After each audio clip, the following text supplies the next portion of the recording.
Friends, welcome to auto I. ഇന്ന് നമ്മൾ വിക്ടോറിസ് smart hybrid ഓട്ടോമാറ്റിക്കിൻ്റെ ഒരു ഷോർട്ട് ഡ്രൈവാണ് നോക്കാൻ പോകുന്നത്. അഡാസ് ഉൾപ്പെടെ ഒരുപാട് ടെക്നിക്കൽ ഫീച്ചേഴ്സ് ഇതിൽ ഉൾപ്പെടുത്തിയിട്ടുണ്ട്. നമുക്ക് ഓരോന്നായിട്ട് ഈ ഷോർട്ട് ഡ്രൈവിലൂടെ ഒന്ന് പരിചയപ്പെടാം. 6 സ്പീഡ് ഓട്ടോമാറ്റിക് മോഡലാണ്. ചാവിയില്ലാതെ ഡോർ ബട്ടൺ പ്രസ് ചെയ്ത് ഓപ്പൺ ചെയ്യാം. ഇനി ഇതിൻ്റെ 8 സ്പീഡ് ഡ്രൈവർ സീറ്റ് അഡ്ജസ്റ്റ്മെൻറ്റ്സിൽ കംഫർട്ടബിളായിട്ട് ഡ്രൈവിംഗ് സീറ്റ് അഡ്ജസ്റ്റ് ചെയ്യാം. ഈ ഡ്രൈവർ സീറ്റ് നമ്മുടെ ഇഷ്ടത്തിനനുസരിച്ച് കംഫർട്ടബിളായിട്ട് സെറ്റ് ചെയ്ത് വെക്കുന്നതിനൊപ്പം തന്നെ നമ്മുടെ ഫ്രണ്ട് സ്റ്റിയറിംഗ് ഉണ്ട്. Tilt and telescopic adjustable steering ആണ്. അതിൻ്റെ അഡ്ജസ്റ്റ്മെൻറ്റ്സും കൂടെ നമുക്ക് സെറ്റ് ചെയ്യാം. അങ്ങനെ സ്റ്റിയറിംഗ് ക്രമീകരിച്ചതിന് ശേഷം നമുക്ക് വണ്ടി സ്റ്റാർട്ട് ചെയ്യാം.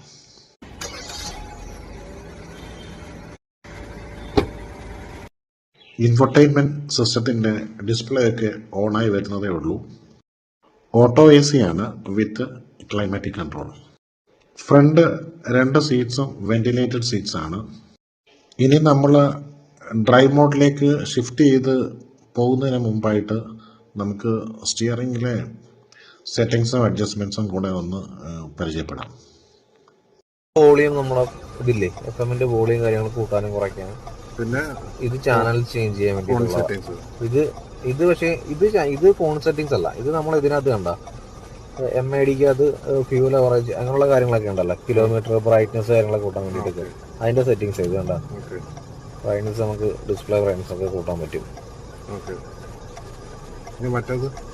ഇത് അതിന്റെ തന്നെ കണ്ട ഈ പൊസിഷനിലൂടെ കണ്ട ഇത് രണ്ടും അതിനുള്ളതാ. ഇതാണ് മറ്റേ FM കാര്യങ്ങൾ വോയിസ് ചേഞ്ച് ചെയ്യാനുള്ള. ഇത് കോൾ അറ്റൻഡ് ചെയ്യാനും ബ്ലൂടൂത്തിന്റെ വോളിയം പ്ലസ് മൈനസ്. നടുക്ക് MID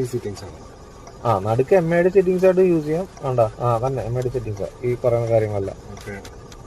ഓട്ടോമാറ്റിക് റീഡിങ്, ഹോൾഡ് കൊടുക്കാം, ബാക്ക് കൊടുക്കാം, RF കാര്യങ്ങൾ അങ്ങനെയുള്ള കാര്യങ്ങൾ ഇതിനകത്തുള്ള സെറ്റിംഗ്സ് മൊത്തമാണ് ഈ നടുക്കുള്ള. താഴെ മ്യൂസിക്സിന്റെ വോളിയം കൺട്രോളും ഇത് രണ്ടും അപ്പം മൈനസും FM ചേഞ്ച് ചെയ്യാനുള്ള കാര്യങ്ങളൊക്കെ. പിന്നെ ഇതാണ് മറ്റേ ക്രൂസിന്റെ ഫുള്ള് ഇതാണ്. ഇത് ലൈൻ നമുക്ക് അഡ്ജസ്റ്റ് ചെയ്യാം, എത്ര ഡിസ്റ്റൻസ് വേണമെന്നുള്ള ലൈൻ സെറ്റ് ചെയ്യാനുള്ളത്. ഇത് ക്രൂസ് സെറ്റ് ചെയ്യാനുള്ളത്. ഇത് അഡാപ്റ്റീവ് ക്രൂസ് കൺട്രോൾ. നമുക്ക് എത്ര കിലോമീറ്റർ സെറ്റ് ചെയ്ത് ഓട്ടോമാറ്റിക്കായിട്ട് ആ സ്പീഡ് സെൻസ് ചെയ്ത് വണ്ടി അത്രയും കിലോമീറ്ററോട് വരും. പിന്നെ ഫ്രണ്ടിലെ വണ്ടിയുടെ ഒബ്ജക്റ്റ് അനുസരിച്ചൊക്കെ. പിന്നെ ഇത് ലൈൻ ട്രാഫിക്കിന്റെ ഇത് നമുക്ക് മൈനസ് ചെയ്യാനുള്ള, അതായത് ലൈൻ ട്രാഫിക് ഇല്ലേ അതിന് വേണ്ടിയിട്ടുള്ള ഇത്. രണ്ട് സൈഡ് ലൈൻ ഉണ്ടെന്നുണ്ടെങ്കിൽ 2 സൈഡിലും നമുക്ക് വാണിംഗ് തരും. ലെഫ്റ്റിലോട്ട് പോയാലും വാണിംഗ് തരും, റൈറ്റിലോട്ട് പോയാലും വാണിംഗ് തരും. ഫസ്റ്റ് ഒരു വാണിംഗ് സൗണ്ട് ആയിരിക്കും, പിന്നെ നമുക്ക് സ്റ്റിയറിംഗിൽ ചെറിയൊരു പിടുത്തം ഉണ്ടാവും. ലെഫ്റ്റിലോട്ട് നമുക്കൊരു ഇതിട്ട് തരും. വെന്റിലേറ്റഡ് സീറ്റ്സിന്റെ സ്വിച്ചസ് ആണ്. അത് എങ്ങനെ അഡ്ജസ്റ്റ് ചെയ്യുന്നത് നമുക്ക് നോക്കാം.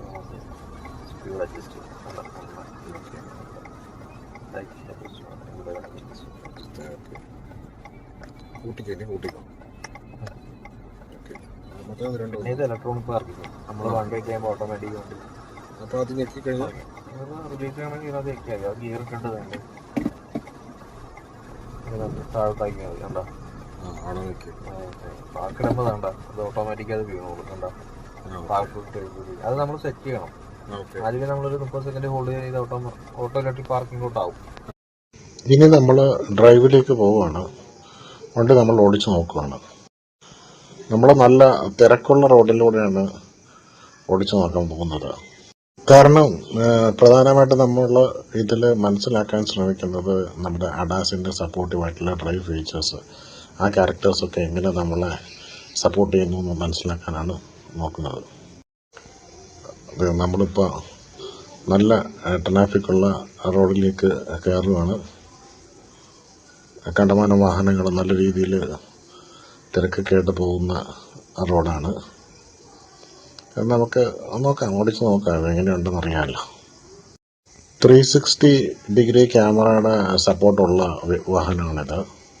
നമുക്ക് ലെയിൻ വാച്ച്, ലെയിൻ അസിസ്റ്റ്, അതുപോലെ front collision sensing camera, back sensing. അപ്പം അങ്ങനെ നമ്മുടെ വണ്ടിയുടെ വശങ്ങളിലും മുന്നിലും പുറകിലും ഒക്കെ വാഹനങ്ങൾ വന്ന് ട്രാഫിക്കിൽ തിക്കി തിരക്കുമ്പോഴത്തേക്ക് നമുക്കിതിൻ്റെ കാര്യങ്ങളൊക്കെ നമുക്ക് നമ്മുടെ ഇൻഫർടൈൻമെൻറ്റ് സ്ക്രീനിൽ നമുക്ക് കാണാൻ കഴിയും. അപ്പോൾ നമുക്ക് നോക്കാം.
एहसास दिल के रिश्ते का रिश्ता ये अपना रब की रुबाई मैं रहूं ना मैं तेरे बिना तू रहे ना तू मेरे बिना मैं रहूं ना मैं तेरे बिना तू रहे ना तू मेरे बिना धागों से बांधा एहसास तुमसे मिलने का मिलना ये अपना रब की रुबाई मैं रहूं ना मैं तेरे बिना तू रहे ना तू मेरे बिना मैं रहूं ना मैं तेरे बिना तू रहे ना तू मेरे बिना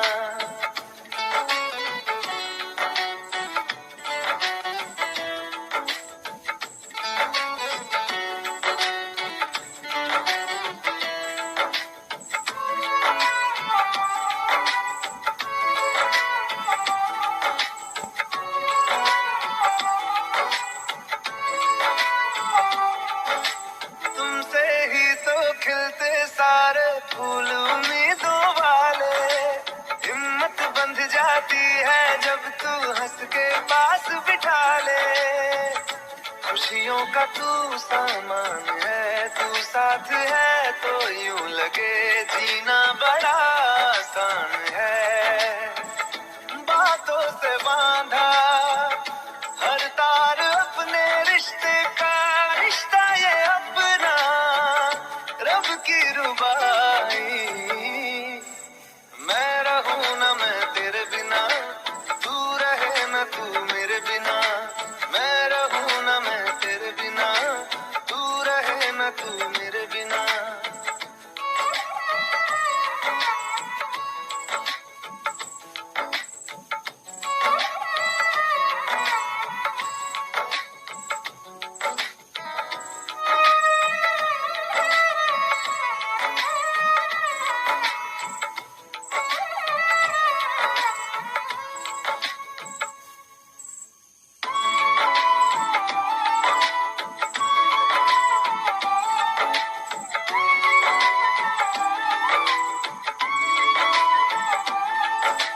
चार दिशाओं जैसी तुम हो मेरे लिए जरूरी तुम ना हो तो हर दिन आधा हर एक शाम अधूरी आधा मुझे रहना नहीं कुछ कम लगे वो घर मुझे जिसमें कोई बहना नहीं यादों से बांधा जज्बा ये अपने रिश्ते का रिश्ता ये अपना रब की रुबाई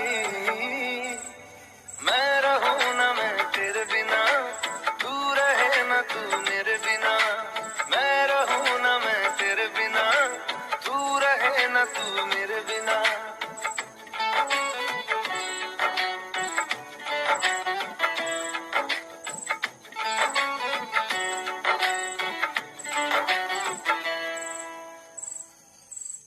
നമുക്കങ്ങനെ ഇൻഫർടൈൻമെന്റ് സ്ക്രീനിൽ വണ്ടിയുടെ സറൗണ്ട് വ്യൂ നമുക്കതിൽ കാണാൻ കഴിയുന്നുണ്ട്. ഓരോ ബ്ലോക്ക് വരുമ്പോഴും നമുക്ക് ഈ എഡാസ് ഫീച്ചേഴ്സ് എങ്ങനെ സപ്പോർട്ട് ചെയ്യുന്നതെന്ന് കാണാൻ പറ്റുന്നുണ്ട്. അതുപോലെ തന്നെ ഫ്രണ്ട് സെൻസിങ്ങിലുള്ള ഓട്ടോ ബ്രേക്കിംഗ് വരുന്ന സന്ദർഭങ്ങളിലും നമുക്ക് സ്റ്റിയറിംഗിൻ്റെ മുന്നിൽ ഓഡോമീറ്റർ മുകളിലായിട്ടുള്ള ഹെഡ്സപ്പ് ഡിസ്പ്ലേ ഉണ്ട്. ആ ഡിസ്പ്ലേയിലും ആ ഓട്ടോ ബ്രേക്കിംഗ് സമയത്ത് നമുക്ക് ആ ഡിസ്പ്ലേ അതിൽ കാണാൻ കഴിയും. അതാണ് ഇതിൻ്റെ മറ്റൊരു പ്രത്യേകതയും കൂടി. നമ്മൾ ബ്രേക്ക് ചെയ്തില്ലെങ്കിൽ കൂടി ഫ്രണ്ടിലെ ഒബ്ജക്ട്സ് സെൻസ് ചെയ്യുന്ന സമയത്ത് വണ്ടി ഓട്ടോമാറ്റിക്കായിട്ട് ആ ബ്രേക്ക് അപ്ലൈ ആയി സ്റ്റോപ്പ് ആവും. നമുക്കത് ഈ ഡ്രൈവിൽ ക്ലിയറായിട്ട് അറിയാൻ കഴിയുന്നുണ്ട്. നല്ല ഹെവി ട്രാഫിക് ഉള്ള റോഡിലൂടെയാണ് നമ്മൾ പോകുന്നത്. കണ്ടമാനം വാഹനങ്ങൾ തിക്കി തിരക്കി പോകുന്നൊരു സന്ദർഭമാണ് ഇപ്പോൾ ഉള്ളത്. ഓരോ ബ്രേക്കിങ്ങിലും നമുക്ക് ആ ഇൻഫർടൈൻമെന്റ് സ്ക്രീനിൽ നമുക്ക് നല്ല ക്ലിയർ ആയിട്ടുള്ള വ്യൂ കാണാൻ കഴിയുന്നുണ്ട്, സറൗണ്ട് വ്യൂ. അതുപോലെ തന്നെ എടുത്തു പറയേണ്ട ഒരു കാര്യം, ഇതിൻ്റെ ഈ ഡ്രൈവും അതുപോലെ ഇതിലുള്ള യാത്രയും വളരെ കംഫർട്ടബിൾ ആണ്. ആ വെന്റിലേറ്റഡ് സീറ്റ്സിൻ്റെ ആ ഒരു കംഫർട്ടൊക്കെ എടുത്തു പറയേണ്ട ഫീച്ചർ തന്നെയാണ്. ഈ വിക്ടോറിയസ് നിങ്ങൾ ഒരു പ്രാവശ്യം ഓടിച്ചു കഴിഞ്ഞാൽ തീർച്ചയായും രണ്ടാമത് ഒന്ന് തിങ്ക് ചെയ്യുമെന്നോ അല്ലെങ്കിൽ മറ്റൊരു ചോയ്സിലേക്ക് പോകുമെന്നോ ഞാൻ ചിന്തിക്കുന്നില്ല. തീർച്ചയായും ഈ വണ്ടി ഒരു ഐഡിയൽ ചോയ്സായിട്ട് നിങ്ങൾ സെലക്ട് ചെയ്യുമെന്നാണ് എൻ്റെ ഒരു feel. This will be a right choice, ideal choice for you. വളരെ സ്മൂത്തും വളരെ ലൈറ്റായിട്ട് ഡ്രൈവ് ചെയ്യാൻ പറ്റും. വളരെ കംഫർട്ടബിളായിട്ട് വളരെ ലക്ഷൂറിയസ് ആയിട്ട് യാത്ര ചെയ്ത് പോകാൻ പറ്റുന്നൊരു വാഹനമായിട്ടാണ് ഈ ഡ്രൈവിൽ എനിക്ക് ഈ വാഹനത്തെ ഫീൽ ചെയ്യുന്നത്. ഈ വിക്ടോറിയസ് പോലെ ഉള്ളൊരു വാഹനം നമ്മുടെ വ്യൂവേഴ്സ് ആരെങ്കിലും മനസ്സിൽ പ്ലാൻ ചെയ്യുന്നുണ്ടെങ്കിൽ തീർച്ചയായും നിങ്ങളെ ഷോറൂമിൽ വരിക, ഇതുപോലൊരു ടെസ്റ്റ് ഡ്രൈവ് തീർച്ചയായും ഓടിച്ചു നോക്കുക. ഒന്ന് പറയാൻ കഴിയും, നിങ്ങൾ മറ്റൊരു ചോയ്സിന് വേണ്ടി പോകില്ല. കാരണം ഈ ബഡ്ജറ്റിൽ ഇത്രയും നല്ല കംഫർട്ടബിളായിട്ടും കോൺഫിഡൻ്റായിട്ടും ഡ്രൈവ് ചെയ്യാൻ പറ്റുന്ന മറ്റൊരു വാഹനം ഒരുപക്ഷെ കണ്ടുപിടിക്കാൻ കുറച്ചും കൂടെ വിഷമമായിരിക്കും എന്നാണ് എനിക്ക് തോന്നുന്നത്. പിന്നെ മാരുതിയുടെ സർവീസ് സപ്പോർട്ടും കോസ്റ്റ് ഇഫക്റ്റീവായിട്ടുള്ള വാഹനങ്ങളാണ്. മെയിൻ്റനൻസ് കോസ്റ്റ് കാര്യങ്ങളൊക്കെ കുറവാണ്. അതുപോലെ സർവീസ് ചാർജസ് കുറവാണ്, അഫോർഡബിളാണ്. അതുകൊണ്ട് തീർച്ചയായും ഇതൊരു നല്ല ചോയ്സ് ആയിരിക്കും, മാറ്റമില്ല. ഇനി നമുക്ക് ഇതിൻ്റെ Dolby Atmos surround cinematic music system നോക്കാം. അത് കഴിഞ്ഞ് ഇതിൻ്റെ ആംബിയൻ ലൈറ്റിംഗ് വിത്ത് 68 കളർ ഓപ്ഷൻസ്. അപ്പോൾ ഈ രണ്ട് കാര്യങ്ങളും കൂടെ നമുക്ക് ഡീറ്റെയിൽ ആയിട്ടൊന്ന് പരിചയപ്പെടാം.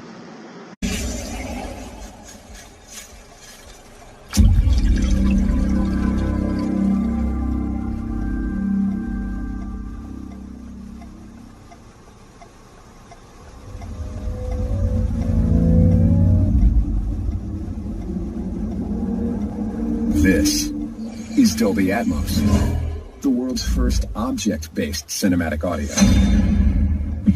With powerful moving audio that transcends from channels to moving around you with pinpoint accuracy.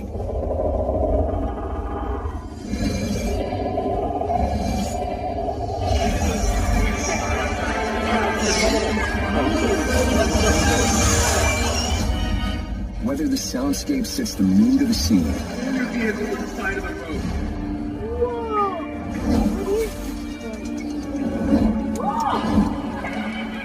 Guys, let's go! or captures the full extent You want to know my secret? of nature's fury.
മാറ്റിയേ, colour മാറ്റിയേ. Friends, നമ്മുടെ drive video ഇഷ്ടമായെന്ന് വിചാരിക്കുന്നു. So please remember to like and suggest. Thanks for watching ഓട്ടോയ്.